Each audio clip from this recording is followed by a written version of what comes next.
பயிற்சி பேராசிரியர்கள் நியமனத்தில் தமிழ்நாடு முதலிடம் பிடித்துள்ளதாக பல்கலைக்கழக மானியக் குழு தெரிவித்துள்ளது. நாட்டில் உள்ள 349 உயர்கல்வி நிறுவனங்களில் 1841 பயிற்சி பேராசிரியர்கள் பணியமர்த்தப்பட்டுள்ளனர். இதில் அதிகபட்சமாக தமிழ்நாட்டில் 395 பேர் இருப்பதாக பல்கலைக்கழக மானியக் குழு தரவுகளில் கூறப்பட்டுள்ளது. அடுத்தபடியாக மகாராஷ்டிராவில் 193 பயிற்சி பேராசிரியர்கள் நியமிக்கப்பட்டுள்ளனர்.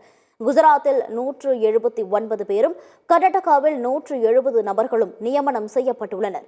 தனியார் பல்கலையில் அதிகளவு பயிற்சி பேராசிரியர்களும், மத்திய பல்கலையில் 15 பேர் மட்டுமே நியமிக்கப்பட்டுள்ளதாகவும் தெரிவிக்கப்பட்டுள்ளது. இதற்கு நேர்மாறாக நிகர்நிலை பல்கலைக்கழகில் 699 பேர் நியமிக்கப்பட்டுள்ளனர். தனியார் பல்கலையில் 715 பயிற்சி பேராசிரியர்களும், மாநில பல்கலைக்கழகங்களில் 212 பேரும் பணியில் இருப்பதாக பல்கலைக்கழக மானியக் குழு தெரிவித்துள்ளது.